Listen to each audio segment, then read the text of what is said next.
When his wife disappears from the face of the earth on their 5th anniversary, this man finds himself slowly becoming the prime suspect. Will he be able to clear his name, or will the real suspect succeed? Hello and welcome to our channel. Today we'll recap and review an American psychological thriller film, Gone Girl. Let's get right into it. Come on, show me that darling Nikki smile.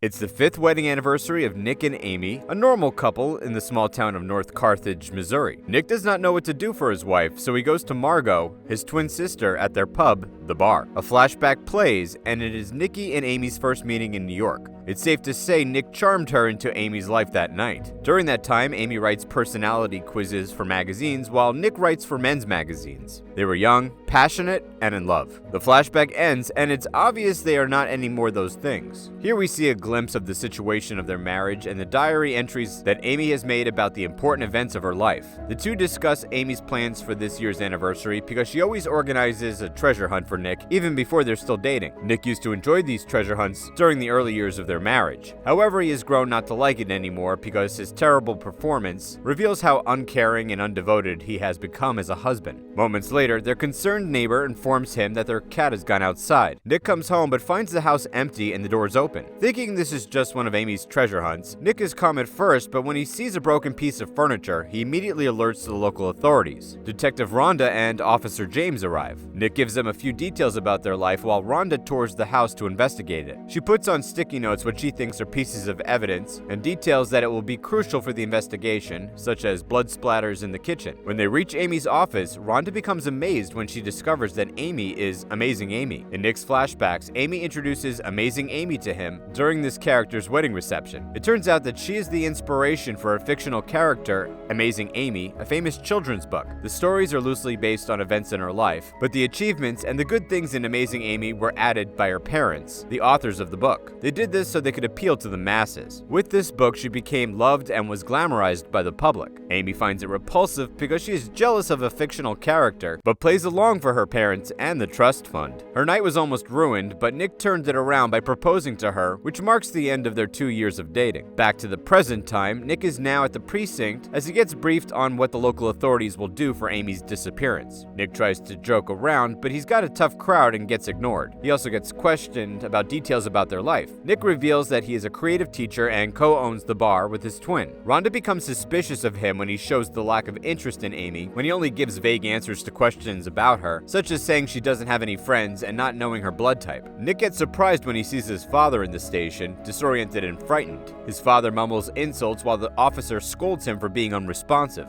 Nick becomes upset because of this and raises a tone. Rhonda witnesses it all and proposes that Nick drives his father home. While the forensics lab is collecting evidence at their house, Nick stays at Margot's house. Margot doesn't like Amy but is still worried about her because she's prone to danger. Rhonda and James arrive at the couple's residence and a pregnant lady, Noelle, introduces herself as Amy's best friend. Rhonda shoots James a knowing look because of Nick's testimony of Amy not having any friends. They also become more suspicious when they discovered that all of the assets and even the pub that Nick claims that he and his sister own is under Amy's name. Rhonda also finds the first clue of the treasure hunt. The next day, Amy's parents, Mary Beth and Randy, came to Missouri. A press conference was held for Amy and a lot of media came since she's fairly loved by the public. Still disoriented, Nick smiles next to Amy's missing person sign as if he's taking a picture with a celebrity. Truth be told, it was a really terrible time to smile.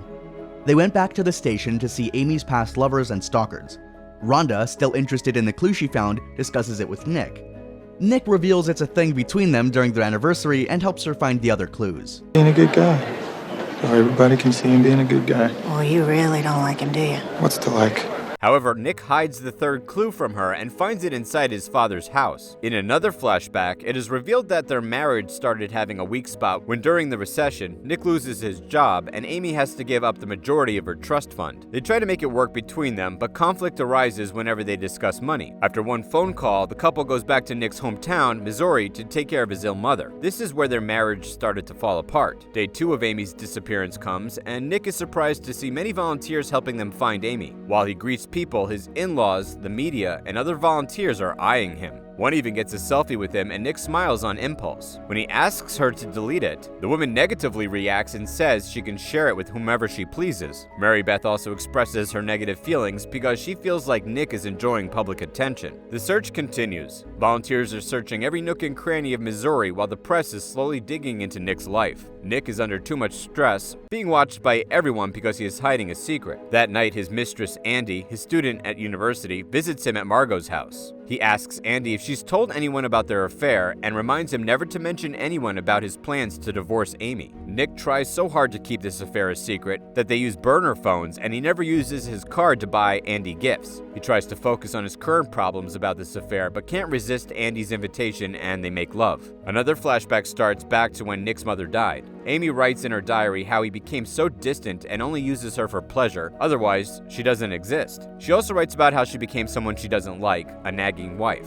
She tries to propose the idea of having a child, but it only causes a fight up to the point that Nick even physically hurts her. This was when she started to be scared of him. On Valentine's Day, she even buys a gun. She recognizes the fact that Nick wants a divorce but doesn't leave her because she owns his bar. Rhonda discovers this fact when she goes to the sketchy place in their town and the dealer recognizes Amy. The next day, Margot is furious when she finds out about Nick's affair. She scolds him for keeping a secret and informs him about his image to the public. Margot opens the television and shows him that the media is interviewing Tanner, a lawyer who is known for defending wife killers. Margot, still furious, tells Nick to hire him and to go home. Nick comes home to see his house messed up because of the forensic work. Turns out the forensics team discovered concealed blood marks on the kitchen floor, suggesting that Amy fell to her head. James is certain that Nick is the culprit behind Amy's disappearance, while Rhonda wants to investigate more. In the vigil for Amy, Nick announces that he doesn't have anything to do with his wife's disappearance and tries to put on a good face. However, Noelle comes to ask him what he did with Amy and if he even knows that she's 6 weeks pregnant. Like wild hyenas, the media instantly went to Nick, who flees the scene. Rhonda and James confront him about what they just heard. Nick says that Noelle is crazy and that Amy doesn't even know her. Rhonda shows him pictures suggesting otherwise. She also informs him about how the forensics revealed that their kitchen is full of blood marks. Despite Amy's alleged kidnapping, she adds that their house also looks staged because of how organized everything is. Rhonda also pulls out records showing his credit card debt, which he immediately denies, and Amy's life insurance he filed, which he says was Amy's suggestion. When he discovers that Amy is truly pregnant, he decides to lawyer up.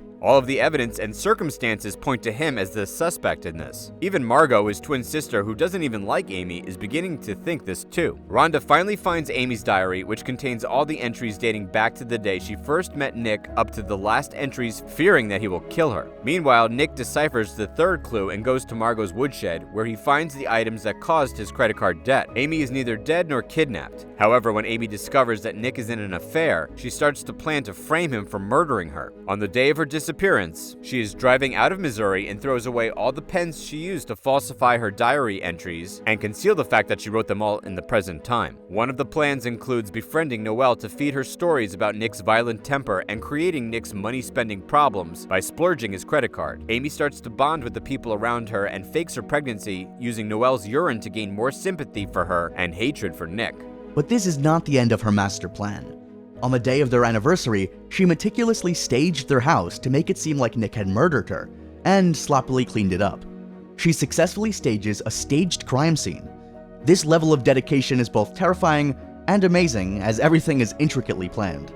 After leaving pieces of staged evidence in a diary, she leaves the town to live a new life. She dyes and cuts her hair to become unrecognizable. Since she doesn't want to be found, Amy uses cash and she has loads of it. She spent in cash where she bought supplies and when she paid for the rent in the Ozark campground where she's staying. In case she gets found, Amy gives herself an injury to the face. The next day, Amy is looking through her calendar and trying to plan where she could drown herself so the police could find her lifeless body to indict Nick. She also meets her neighbor, Greta, and introduces herself as Nancy from New Orleans. Greta attempts to be friendly, but Amy dismisses her. Back in Missouri, Margot is back at Nick's side when they both deduce Amy's plan to frame him. When they both realize that Missouri has the death penalty, Nick flies to meet Tanner to ask for her services. Tanner tells him to find someone who could change the public's opinion of Amy, and Nick immediately thinks of her ex-boyfriends, Tommy and Desi. Nick meets with Tommy and he recalls his crazy experience with Amy and how she ruined his life with a felony. All of those were just because Tommy backed away a little because their relationship was too much for him. Desi, on the other hand,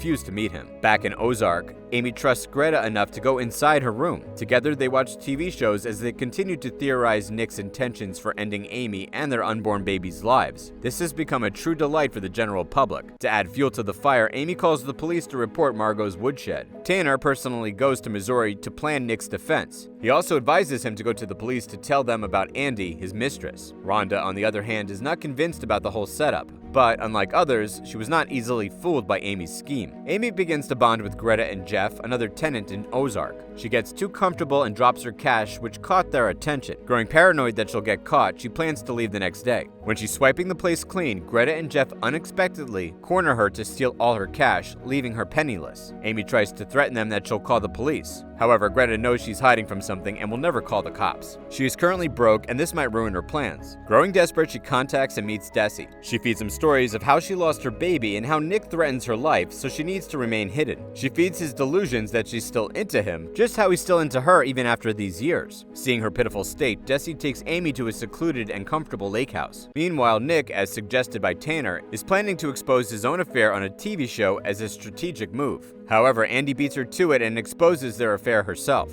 Now everyone has turned their backs on Nick, but he refuses to back down and aces the interview.